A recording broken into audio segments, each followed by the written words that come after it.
Hey peeps, I just want to show you a really cool thing in the key of E. Something I learned a very, very, very long time ago. So the key of E, just for, for a recap, for those of you who don't know it or don't quite fully understand it, the key of E contains these tones, which is E, F sharp, G sharp, A, B, C sharp, D sharp. And then we can resolve that by going back to the E. So each one of those tones produces a chord. So those chords in this key would be E major, F sharp minor, G sharp minor, A major, B major, C sharp minor, D sharp diminished. And one of the really cool things about the key of E is that we can have these open strings to play. Not the G, because that's not in the key of E for this example, but we can go, for example, if you play just an open E string, and then we're going to play all the scale tones in the key of E major along the B string, and we're going to combine the two together. So the first available tone would be this B plus the E tone right there. So B and E, which would be that. The next one is the C sharp on the B string plus the E. And then we can go to D sharp plus the E.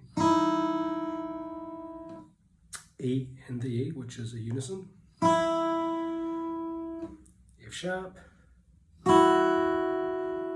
G sharp, the A, the B, and that's where we start a bit of an octave higher. And of course you can continue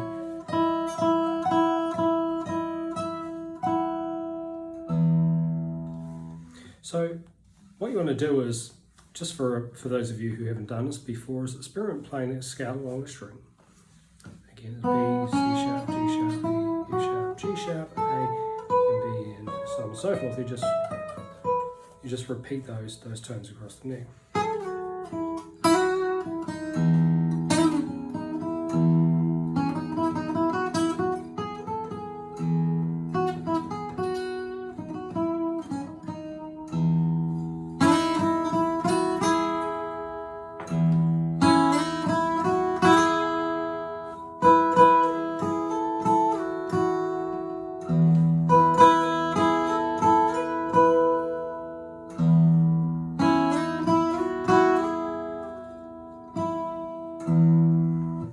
And it will just help you really just to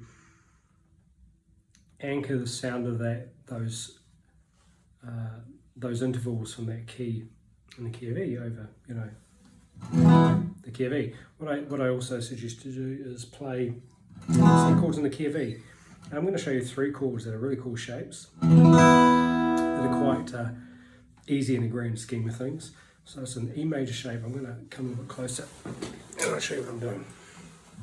So I'm on the 7th fret on the A string, the 9th fret on the D, and the same fret on the G. So we have an E major. So if you strum all 6 strings, you have an E major.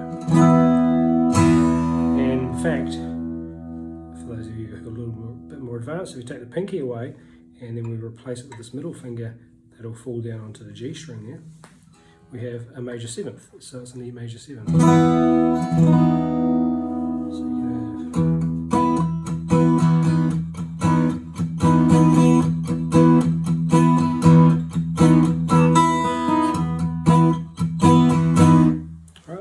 So that's the E major 7, or E major, sorry, E major 7, E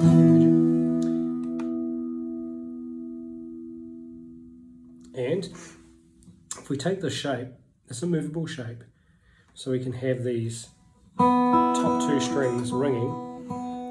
If you move the shape down to the 4th fret, which is this will be the 4th fret root note, which is a C sharp. There, so now we're on the 4th fret on the A string, the D string on the 6th, and the G string on the 6th. And we have the 2 open strings as well. We have this sound. Pretty, yeah?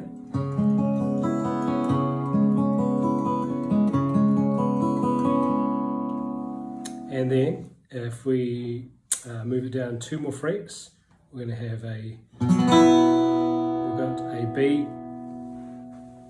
and it's got an add 4, so we can still play these top 2 strings, again from the 5th string, from the A string, and then finally, if you think of moving that down 2 frets, I want you to think of this area as being a whole entire fret. That'll help you unlock the fretboard. Let me just tap on that and focus that camera. So if you think of that as being a fret, so the root note now is on the fret 0 on the A string, and then those 2 fingers are still on the D and the G string respectively. We have a suspended 2nd. You can take that finger away once you've memorised it, or once you've got it to that point.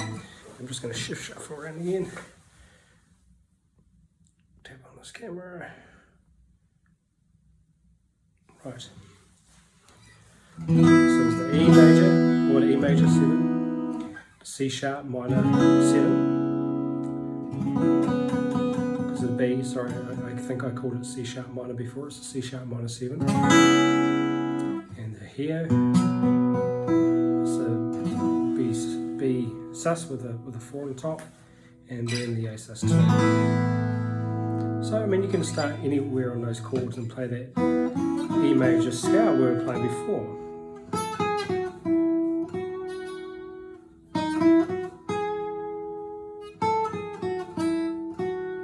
Right, and you can just take chords and play them over top of, record yourself playing these chords, any chords out of this combination, and see if you can make some music with them, and then practice the scale tones over the top.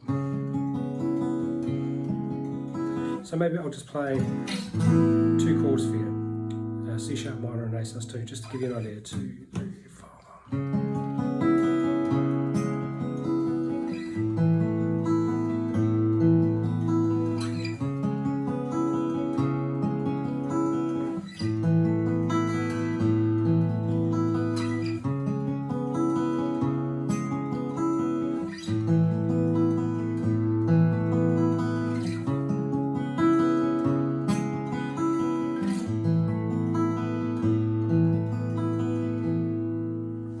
There you go, there's some music. You could decide over top of that, record yourself playing those chords, and create a melody.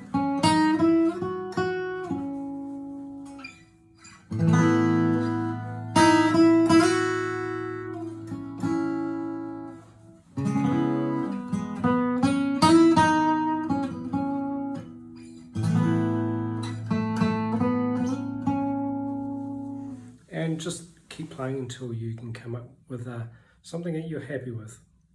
I know that most of you are at varying levels, so I'm sure there's a little something in there for everybody.